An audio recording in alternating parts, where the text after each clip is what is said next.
Eh bien, bonjour à tous, que le Seigneur vous bénisse pour ce dimanche.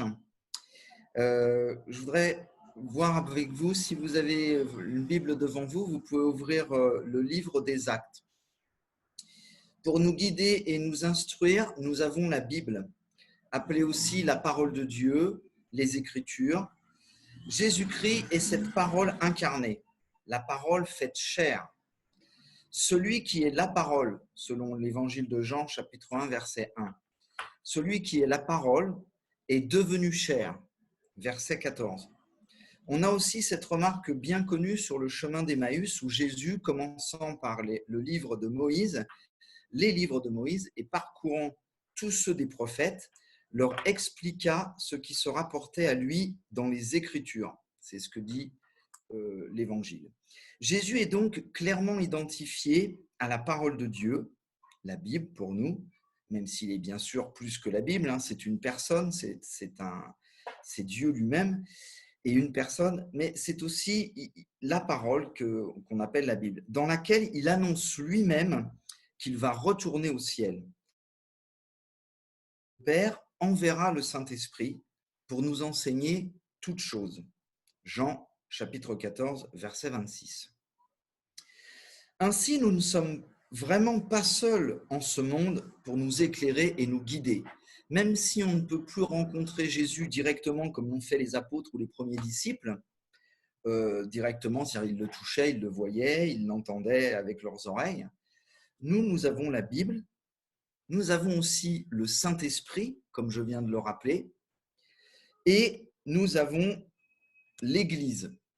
Mais je voudrais ce matin parler particulièrement, explorer avec vous en fait le rôle du Saint-Esprit après la Pentecôte, c'est-à-dire dans le livre des Actes. D'emblée, il est frappant qu'il y a deux époques dans le Nouveau Testament. L'époque des évangiles, où la personne de Jésus est centrale dans les 4 évangiles, car à toutes les pages, on nous parle de Jésus, ou Jésus lui-même nous parle dans les évangiles. On ne peut pas louper que c'est le personnage principal des évangiles. Mais voilà que subitement, dès le livre des Actes, au premier chapitre, Luc nous annonce que le personnage principal de son récit a été enlevé au ciel. Il n'est plus physiquement présent. Imaginez un film avec l'acteur principal et 12 acteurs secondaires. C'est un bon film, ça marche bien. Vous apprenez qu'une suite va être réalisée. Sauf que dans cette suite, quand l'écran s'allume, vous découvrez uniquement les 12 acteurs secondaires et l'acteur principal que vous aviez tellement aimé, il n'est plus là. Il n'est plus au casting. Et bien, c'est ce qui se passe avec le livre des Actes, en fait. Grosso modo, immédiatement, Luc nous présente le Saint-Esprit. Au chapitre 1, à partir du verset 2. C'est par le Saint-Esprit que Jésus donne ses instructions aux apôtres. Ce pourrait être une remarque anodine qui passe inaperçue, mais cette première apparition de la mention du rôle du Saint-Esprit marque en fait un tournant. Dès lors, Luc va révéler amplement, mais par petites touches, le rôle du Saint-Esprit. Or, ce rôle et sa personne sont à la fois subtils et essentiels. Subtils, c'est-à-dire qu'on peut très bien vivre une vie chrétienne authentique, mais sans avoir eu conscience que l'Esprit était même en nous, ou que si on ne nous l'a pas dit, oui, on peut imaginer des gens qui se sont convertis et ils n'ont pas été enseignés, donc ils ont la Bible, ils se comprennent qu'ils sont devenus chrétiens, ils aiment lire la Bible, mais ils ne saisissent pas à quel point le rôle du Saint-Esprit en eux est important. Parce que son rôle est subtil et en même temps il est essentiel. Or, ne pas saisir cet enseignement sur la personne et le rôle du Saint-Esprit, l'enseignement et les renseignements que les actes nous dispensent, peuvent, je dis bien peuvent, nous rendre moins efficaces dans notre service ou notre mission, la mission que Dieu nous confie. Voyons donc d'abord quelques renseignements notés par l'apôtre Luc dans ce livre des Actes à propos du Saint-Esprit. Premièrement, au verset 8 du chapitre 1, c'est le Saint-Esprit qui permet de remplir la mission avec puissance, pour témoigner autrement qu'avec nos seules forces ou avec notre seule habileté. On voit ensuite qu'après que Pierre et Jean aient été jetés en prison parce qu'ils enseignaient le peuple, Pierre ose parler devant les chefs juifs qui pourraient les faire retourner en prison et peut-être même les faire mourir comme ils ont fait mourir Jésus. Or, s'il ose parler, lui qui avait fui 2 mois avant, je parle de l'apôtre Pierre, c'est parce qu'en Actes chapitre 4, verset 8, il est écrit « Pierre fut rempli de l'Esprit Saint ». Et c'est alors qu'il peut parler en abondance et sans peur. Après qu'ils aient été relâchés, Pierre et Jean témoignent à leurs amis, c'est ce qui est dit au chapitre 4, verset 24 du livre des Actes, ils témoignent à leurs amis de ce qui leur est arrivé, puis ils prient, et à la fin de cette prière, leurs amis, est-il dit, furent tous remplis du Saint-Esprit et ils annonçaient la parole de Dieu avec assurance. Donc c'est vraiment un des rôles, un des buts, une des missions du Saint-Esprit, de nous faire parler avec assurance, pas simplement de nous faire parler de la Bible comme on parlerait de la pluie et du beau temps ou de quelque chose qui est intéressant, mais sans vraiment de conviction. C'est le Saint-Esprit, en fait, qui va nous armer de cette conviction. Et c'est pourquoi il faut rechercher, par la prière, il faut inviter le Saint-Esprit à nous aider dans cette mission. Enfin, dans l'élection des premiers diacres, en Actes chapitre 6, verset 3, il est clairement stipulé qu'ils devaient être remplis du Saint-Esprit. Voilà donc pour une première remarque on peut en conclure que sans le Saint-Esprit, on fait appel au Saint-Esprit, il va y avoir une différence on va pas accomplir la mission de la même façon et on peut supposer qu'on va moins bien l'accomplir sans le Saint-Esprit ou sans faire appel au Saint-Esprit qu'en faisant appel au Saint-Esprit qui est Dieu lui-même et surtout, comme on va le voir, qui est une personne. Et c'est là le point délicat et intéressant aussi. C'est qu'il est clair qu'on ne peut pas accomplir de mission efficace sans l'assistance du Saint-Esprit qui doit nous remplir, dit le texte.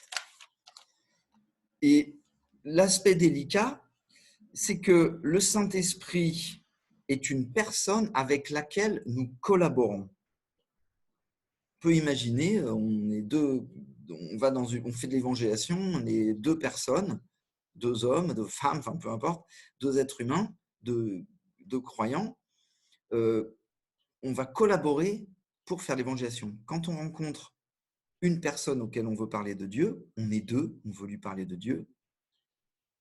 Collaborer, ça veut dire que tantôt je vais parler, tantôt je vais écouter celui auquel on s'adresse, tantôt je vais écouter mon partenaire qui a besoin de parler aussi, de s'exprimer ou qui a peut-être reçu de la part du Saint-Esprit quelque chose à dire. C'est la bonne façon de faire. Il faut imaginer le Saint-Esprit comme ça. Il est en nous, mais imaginez qu'il veut collaborer avec nous. Et la mauvaise façon de faire, ce serait on a un partenaire qui est à côté de nous, on va faire de l'évangélisation, je reprends mon exemple, mais on ne tient absolument pas compte de ce partenaire qui est à côté de nous. Donc, le point délicat et très important, que le Saint-Esprit, ce n'est pas une potion magique dont il faudrait se remplir et puis on devient rempli de force, de puissance. Ce n'est pas ça, bien sûr. Ce n'est pas une puissance qu'il s'agirait d'utiliser comme un outil ou comme un moyen. En Actes chapitre 7, verset 51, on nous apprend qu'on peut résister au Saint-Esprit. Acte 5, 9, on peut le provoquer, comme avec une personne. On peut résister à une personne, on peut provoquer, attrister, on va le voir. En Éphésiens chapitre 4, verset 29-31, notre attitude et nos paroles blessantes vis-à-vis des gens attristent aussi également le Saint-Esprit. Éphésiens 4, verset 29 à 29 à 31. Ceci illustre que nous devons collaborer avec l'Esprit de Dieu et qu'il va déposer en nous, on doit collaborer avec l'Esprit de Dieu qu'il a déposé en nous, qui est venu en nous, comme on collabore avec une personne. Donc, je disais, il y a deux partenaires qui partent évangéliser, mais imaginez aussi un couple où ce soit toujours le même, qui parle, qui agit, qui décide, sans jamais qu'on... Ce n'est pas l'idée qu'on se fait d'un bon couple ni d'une bonne collaboration. Donc Dieu, par l'Esprit Saint, qui est une personne, veut collaborer avec nous pour accomplir son œuvre divine en nous et en direction des autres. Donc pour collaborer efficacement, il faut lire la Bible, ça c'est le point que tout le monde a bien compris, afin de connaître les intentions générales de Dieu, son plan, son but, son message. Mais le livre des Actes nous montre également qu'il faut, en plus de la Bible, l'assistance du Saint-Esprit pour accomplir peut-être plus précisément ou plus personnellement la mission que Dieu nous confie. Plus nous allons marcher et œuvrer en bonne intelligence avec le Saint-Esprit, et plus avec la personne du Saint-Esprit, et plus notre action sera spirituellement efficace. Alors, comment faire? Eh bien, en priant, déjà, comme les apôtres, c'est ce qui est consigné dans le livre des Actes. On voit qu'avant de prêcher, avant de prier, avant de s'adresser à la foule ou avant quelque service que ce soit, ils s'adressent à Dieu. Seigneur, aide-nous, remplis-nous. Donc, il y a une direction vers Dieu. En priant, en écoutant ensuite. Et c'est là souvent qu'on pêche. On prie pour être conduit par Dieu, et puis après, on suit notre chair ou nos pensées, nos idées, alors qu'en fait, il faudrait continuellement rester à l'écoute de ce qu'éventuellement le Saint-Esprit pourrait mettre dans notre pensée. Donc, écoutez l'inspiration que le Saint-Esprit cherche à nous communiquer. En acte 6, et là, il y a des exemples abondants. En acte 6, verset 10, il est spécifié que le Saint-Esprit, c'est le Saint-Esprit qui donnait à Étienne la sagesse pour parler et convaincre son auditoire. En Actes chapitre 8, verset 29, c'est l'Esprit encore, c'est ce que dit le texte. Moi, je pense que les mots sont importants dans le texte. Parfois, on dit c'est le Seigneur, parfois on nous dit Jésus dans l'Évangile. Là, c'est l'Esprit. Je pense que les apôtres ont été inspirés de Dieu et s'ils prennent soin plusieurs fois comme je vous disais maintenant dans les actes, de dire esprit, de désigner précisément l'esprit, il y a une raison importante. C'est pas pour changer de mot comme ça, parce qu'il y en avait assez de toujours dire Jésus, Jésus, Jésus. Donc en acte 8, 29, c'est l'esprit qui s'adresse à Philippe pour lui donner un ordre, une directive précis. Et c'est d'aller parler à un homme en particulier, de se rapprocher de cet homme, l'intendant éthiopien. Il est bien donc que Philippe reconnaisse que cette pensée venait du Saint-Esprit. En Acte 10, verset 19, c'est encore l'Esprit Saint qui révèle à Pierre, je cite, « 3 hommes te demandent, va, descends, pars avec eux sans hésiter, car c'est moi qui les ai envoyés. » Ça, c'est précis, et c'est le Saint-Esprit qui parle. Peu importe comment Pierre a reçu ça, parce que certainement intérieurement, peu importe. Mais le point que je veux signaler, je veux vous faire comprendre ou vous rappeler, c'est que parfois, pour des missions bien particulières, le Saint-Esprit est capable de nous faire comprendre quelque chose de précis. Plus tard, quand il rapporte cet épisode à l'Église, donc Pierre mentionne explicitement le rôle du Saint-Esprit.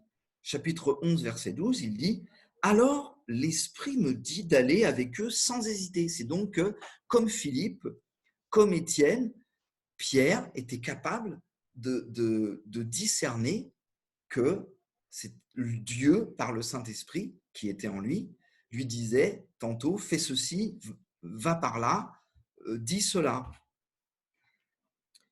Et je pense que Dieu est toujours le même. Il souhaiterait pour chacun de ses enfants que nous cultivions cette écoute de Dieu, pas seulement au travers de la Bible, mais aussi directement de ce qu'il a à nous dire personnellement dans notre cœur pour sa mission.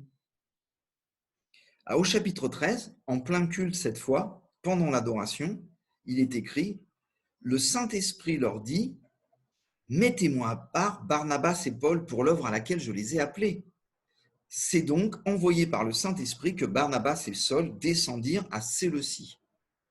Bon, j'arrête là pour aujourd'hui les exemples. Je pourrais mentionner beaucoup d'autres exemples où Luc prend soin de mentionner que tel ou un tel a reçu des directives précises de la part du Saint-Esprit. Et déjà, pour aujourd'hui, retenons ça. Dieu nous parle par la Bible. On a vu que Jésus est la parole de Dieu. Dans les évangiles, c'est Jésus qui parle, on parle de Jésus. Et puis tout d'un coup, Jésus repart au ciel. Donc il nous dit, on va recevoir le Saint-Esprit. On avait vu une fois, j'avais fait une prédication en Jean 14, 15, 16, on voit que c'est pas.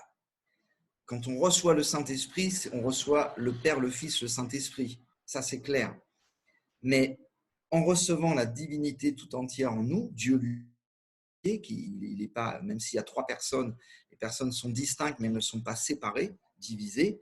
Et à partir de la Pentecôte, le Saint-Esprit va jouer un rôle particulier. Donc, nous avons la Bible, mais nous avons aussi le Saint-Esprit qui veut nous parler, qui veut vous parler, te parler précisément. Pas pour le plaisir de te parler, pas seulement, aussi parce que tu es son enfant, il a des choses à te dire, précisément parce qu'il te connaît de l'intérieur, du cœur, mais aussi pour aller vers les autres et avoir une action plus précise. Donc, c'est clair, pour les consignes générales qui s'adressent à tous, nous avons la Bible qui est normative et qui nous apprend tout ce que nous devons connaître sur le comportement des croyants, sur la vie en Christ, sur les termes du message à annoncer au monde, mais pour des questions plus précises, plus subtiles, plus fines, telles que aujourd'hui, quoi faire, que dire, vers qui aller, où, à quel moment, que répondre à une question quand je n'ai pas toujours la Bible sur moi, je suis dans la rue, je rencontre quelqu'un. Bon, eh bien, le Saint-Esprit, il est toujours en nous et il faut le consulter le plus souvent possible. Et c'est un travail, c'est une habitude à prendre qui est loin d'être gagnée. On peut aussi être dans des phases où on est plus en phase avec Dieu par le Saint-Esprit et puis ensuite on oublie. Enfin, donc on parlera de ça plus tard aussi même. Donc, si nous n'entretenons pas, pour des questions donc plus précises, plus subtiles, comme je disais, la personne du Saint-Esprit en nous veut nous guider, nous parler. Et alors, nous avons l'assistance, nous bénéficierons de l'assistance de son esprit. Mais, rappelez-vous, je parlais d'une collaboration. L'Esprit de Dieu veut collaborer avec nous. Pour bien collaborer, ça demande d'être attentif à cet Esprit de Dieu qui est en nous. Ça veut dire de le considérer. Bah oui, se rappeler tout simplement que Dieu vit en nous, il est là. L'écouter, prier, dialoguer. Et si nous n'entretenons pas ce dialogue et cette écoute, seul dans notre chambre, comme dit Jésus, ou dans nos pensées, alors nous courons le risque de passer à côté de ce qu'ont vécu ces personnages que j'ai mentionnés, Pierre, Philippe, on verra Paul plus tard, Étienne. C'est-à-dire, ils ont vécu des moments où ils étaient directement, précisément conduits par Dieu pour accomplir telle tâche. Et ça, si on n'est pas à l'écoute du Saint-Esprit, je peux prendre mon téléphone, j'ai la liste des gens de l'Église, je peux prendre le téléphone et puis au hasard ou selon mon inspiration, j'appelle. C'est très bien, il faut le faire. Mais je peux aussi dire, Seigneur, tu veux que j'appelle qui maintenant? Et dire, et après, je prie et j'appelle. Et là, des choses, faites l'expérience, les choses vont être différentes. C'est ça que j'appelle se laisser conduire par le Saint-Esprit, par Dieu. Et c'est ma prière que nous grandissions tous dans ce domaine, d'être collaborateurs avec l'Esprit de Dieu. Amen. Que Dieu vous bénisse.